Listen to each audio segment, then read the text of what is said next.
General of Military Operations of Pakistan called the Director General of Military Operations of India at 15:35 hours earlier this afternoon.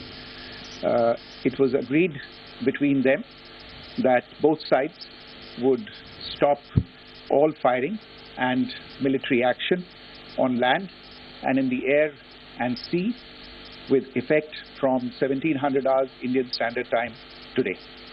Instructions have been given on both sides to give effect to this understanding. The Directors General of Military Operations will talk again on the 12th of May at 1200 hours. Thank you.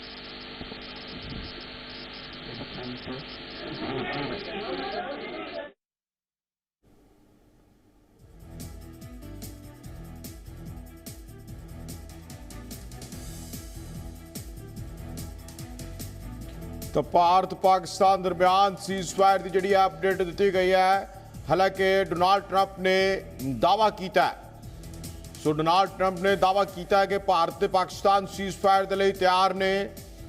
तो भारत पाकिस्तान दरमियान जो तनाव वर्गी स्थिति बनी सी सब दरमियान एक वड्डी अपडेट इस वक्त जी पंजाब हरियाणा हिमाचल ते। हालांकि विदेश मंत्रालय ने भी इस चीज़ की जी पुष्टि की है।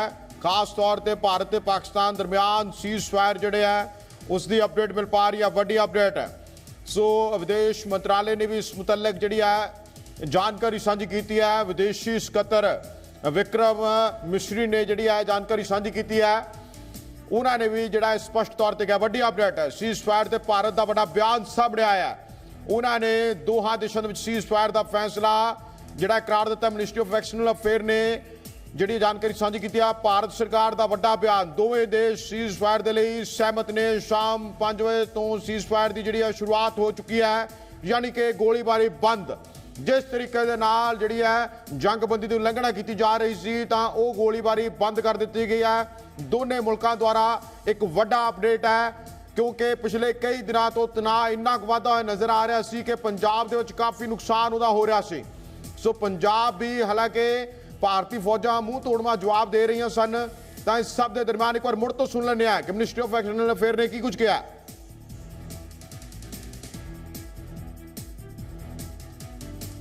Director General of Military Operations of Pakistan called the Director General of Military Operations of India at 15:35 hours earlier this afternoon.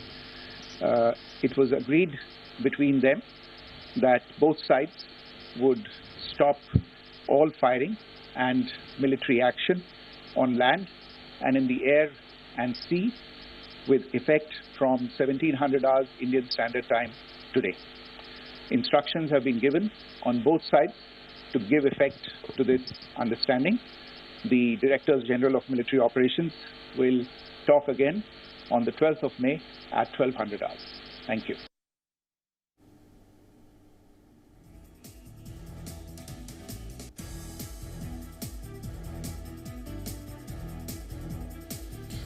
तस्वीरां तुसीं देख पा रहे हो कि जिस तरीके दे नाल FBA ने जानकारी साझी की है।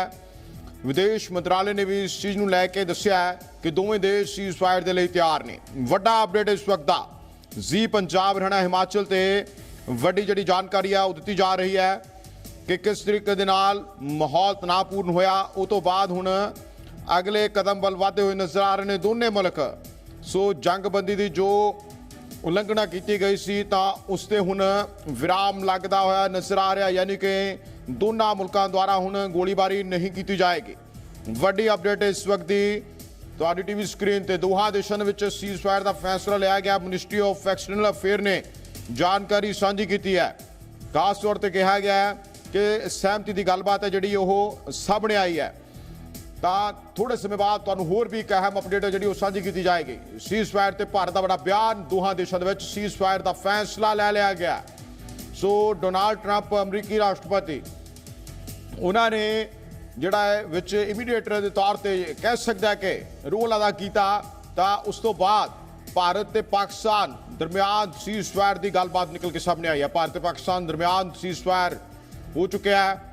दोनों मुल्कों के दरमियान जो पहला गोलियां चल रही सन, जो एक दूसरे ते जोड़ा है ਵਾਰ ਕੀਤੇ ਜਾ ਰਹੇ ਸਨ ਉਹ ਫਿਲਹਾਲ ਦੇ ਤੌਰ ਤੇ 5 ਵਜੇ ਤੋਂ ਉਹ ਬੰਦ ਹੋ ਚੁੱਕਿਆ, ਯਾਨੀ ਕਿ 5 ਵਜੇ ਤੋਂ ਸੀਜ਼ਫਾਇਰ ਜਿਹੜਾ ਹੈ ਉਸ ਦੀ ਸ਼ੁਰੂਆਤ ਹੋ ਚੁੱਕੀ ਹੈ। ਸੋ ਦੋਹਾਂ ਦੇਸ਼ਾਂ ਦਰਮਿਆਨ ਇਹ ਸਭ ਤੋਂ ਵੱਡੀ ਅਪਡੇਟ। ਸੋ ਇਸ ਤੋਂ ਪਹਿਲਾਂ ਜਿਹੜਾ ਇਹ ਦਾਅਵਾ ਕੀਤਾ ਗਿਆ ਡੋਨਾਲਡ ਟਰੰਪ ਦੁਆਰਾ ਅਮਰੀਕੀ ਰਾਸ਼ਟਰਪਤੀ, ਉਸ ਤੋਂ ਬਾਅਦ ਪਾਕਿਸਤਾਨ ਦੇ ਵੀ ਜਿਹੜੇ ਅਫੀਸ਼ੀਅਲੀ ਸਟੇਟਮੈਂਟ ਆਉਣੀਆਂ ਸ਼ੁਰੂ ਹੋ ਗਈਆਂ। ਉਸ ਤੋਂ ਬਾਅਦ ministry of external affair, Bharat ਸਰਕਾਰ ਨੇ ਵੀ ਇਸ ਚੀਜ਼ ਦਾ ਜਿਹੜਾ ਹੈ ਜਾਣਕਾਰੀ ਸਾਂਝੀ ਕੀਤੀ ਹੈ। ਸੋ ਵਿਦੇਸ਼ ਮੰਤਰਾਲੇ ਨੇ ਜਾਣਕਾਰੀ ਸਾਂਝੀ ਕੀਤੀ ਹੈ ਕਿ ਸ਼ਾਮ 5 ਵਜੇ ਤੋਂ ਸੀਜ਼ ਫਾਇਰ ਲਾਗੂ ਹੋ ਚੁੱਕਿਆ ਹੈ। ਦੋਨਾਂ ਦੇਸ਼ਾਂ ਦੇ ਦਰਮਿਆਨ ਬੰਦ ਹੋ ਚੁੱਕਿਆ ਗੋਲੀਬਾਰੀ।